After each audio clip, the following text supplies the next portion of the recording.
certainly is an encouraging sign, and the consensus was 0.3 on both the headline and the core, and we got a pair of 0.2s. And I was actually a little concerned that the number could be at least in line with consensus, if not higher, just based on the tone of the beige book that came out several weeks ago, taking note that a growing list of companies were starting to raise their prices in light of the early stages of this trade war. But as you said, plus 0.2 below consensus. I don't know if the number really matters, to tell you the truth, and you could see that in the bond market, which has basically ignored it. I do think that if it wasn't for this Trump tariff war, the Fed would probably be cutting rates right now, and you would have had at least more constructive response by the Treasury market to today's data. But right now, the markets are being dominated by tape bombs and headlines, innuendos about any possible trade deal, agreement, framework, memorandum, and nobody really knows how these numbers, whether it's on the macro side or the inflation side, are going to play out in the next couple of months. So what was most interesting, in my opinion, was the really non-reaction, in fact, slight sell-off in the Treasury market to the data today, because you would have thought we would have rallied quite a bit. So the bond market itself is telling you that it's looking through the data right now. It's just basically all about headline news and nothing more than that.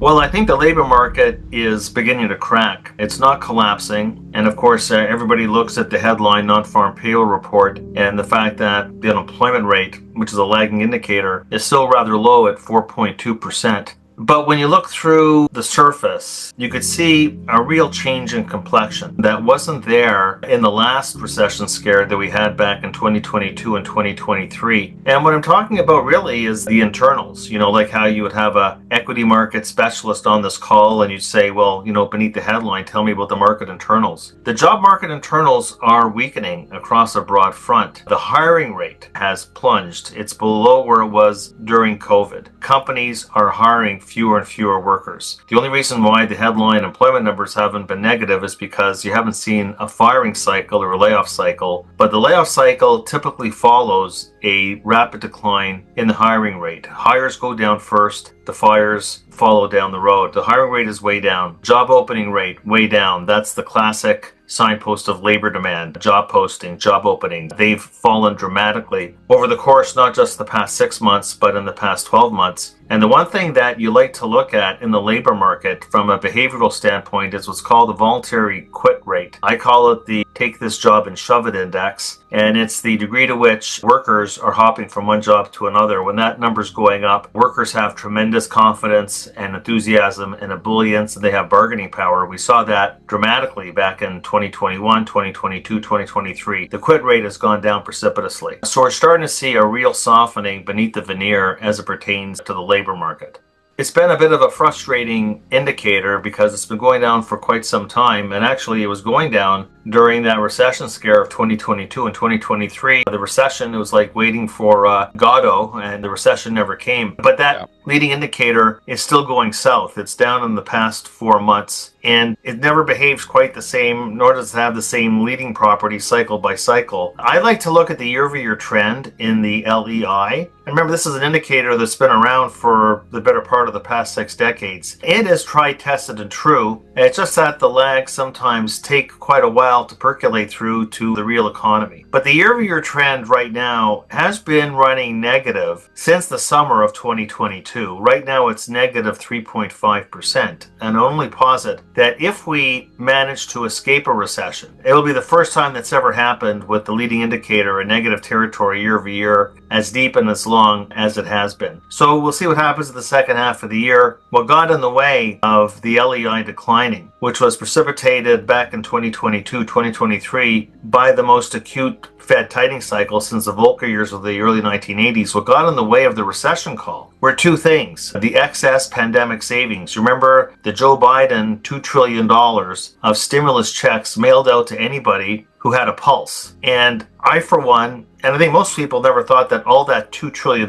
think about that number, would get spent. It was the gift that kept on giving. It was the classic Energizer Bunny. All those excess savings have been depleted. But on top of that, we also had other forms of fiscal stimulus, the Biden CHIPS Act, the Inflation Reduction Act, which was a bit of an oxymoron, all these massive subsidies. They're not around anymore. We don't have the fiscal stimulus. I read Real Clear Politics every day, and I'm telling you, people think that there's going to be this big, beautiful budget bill being passed in Congress. It's hitting a wall. There's not going to be any fiscal stimulus. And the Fed is still pinning the funds rate at 200 basis points above the rate of inflation. The real funds rate is plus 200 basis points. Where it was in 1980, in 1990, in 2001, in 2008, Fed policy is very tight. And the Fed is pinning the funds rate at 4.25 to 4.5, even as inflation is coming down. I guess the big question is, will it continue to come down? But you have a real Fed funds rate that's at the same level it was preceding each of the past 6 recessions. So,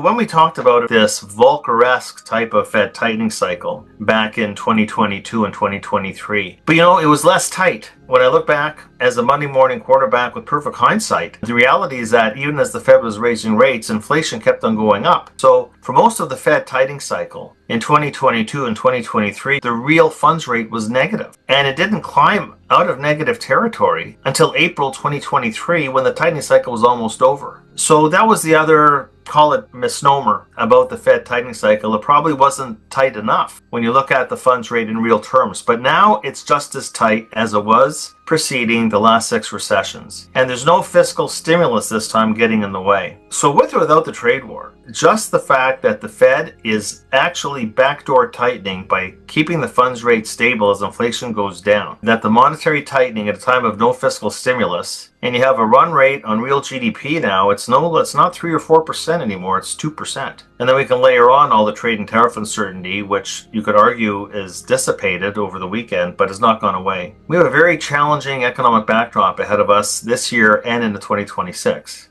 Well, except for the fact that the unemployment rate is now at 4.2, not 4.4. But again, I like to go back into the history books because I don't believe in the refrain that it's different this time. I try to find true, tried, tested indicators that have never gotten the cycle wrong. And it's not the level of the unemployment rate that matters, because I get that all the time. Well, look, it's only a 4.2% unemployment rate. Look, I can show you lots of recessions back to 1948 where the unemployment rate was 4.2% at the start of the recession. It's not the level, it's the change that matters. It's the change off the cycle low. So really, when I'm taking a look at the fact that we've gone from 3.4 to 4.2, and I think it's going to be going higher in the next several months, because it tracks the hiring rate so closely, I think that is a very important barometer. Not the level of the unemployment rate, the year-over-year change. Ignore that at your peril. So basically, that still holds today, 100%.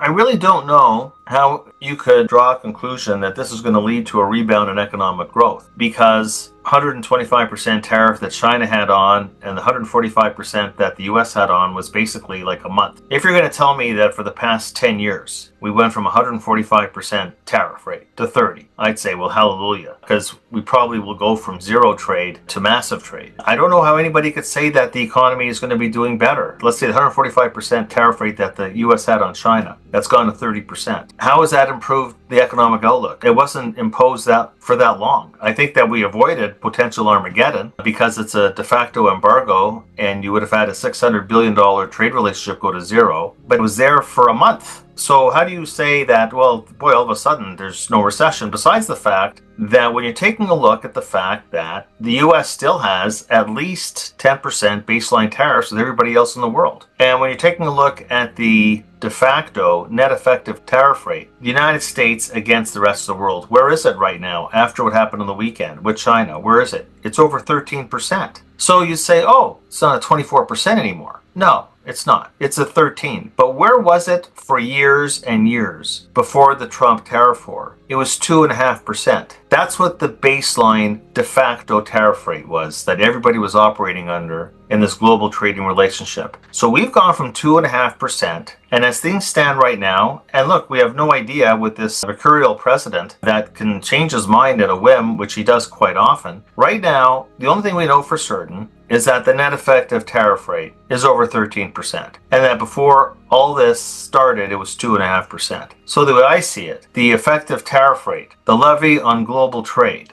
has gone up 10 percentage points. It's gone up fivefold from where the long-term level was. That's a huge shock. Now, it's not as big a shock as it was, but we're comparing walking the plank to just going back to the ship in pretty stormy waters. So no, I don't buy into that view that there's no recession coming out of this. This is a 10 percentage point shock on a $30 trillion beast called global trade. And people are going to tell me, oh, there's going to be no impact from that. The only impact would be if it stayed at 24%. No, this is actually still a very sizable negative shock. And when it plays through more forcefully in, as you mentioned, the hard economic data the second half of the year, it is going to hit hard. If you're going to tell me, well, Donald Trump is going to do a complete reversal of everything, well, then we can talk turkey. But I don't see him doing that. He's on a partial walk back. It still represents a significant shock. It has not worked its way through the economy. We have to keep in mind something else about this illusion of growth we've been seeing, because everybody, knowing that or thinking that tariffs were coming, and not just with China, but globally, what were Americans doing the past several months? Pre-ordering, inventory buildup, and a lot of precautionary buying ahead of the tariffs, which gave this illusion of growth. That is going to create a huge vacuum in the economic data in the back half of the year. So I think that people involved in this risk on trade, and as you mentioned, the people thinking, oh, we dodged a bullet. We didn't dodge a bullet. We dodged a cannonball. The bullet is still there. And when the bullet comes in the second half of the year, nothing is priced for a bullet right now. People are going to be in for a very big surprise. Surprise looks like an outright recession. The recession that didn't come in 2022, 2023. The recession, which is about the boy who cried wolf, although the wolf shows up at the end of that story. The recession that nobody wants to call because once burned, twice shy. We got it wrong in 2022, 2023. We don't want to make that mistake again. So everybody is just,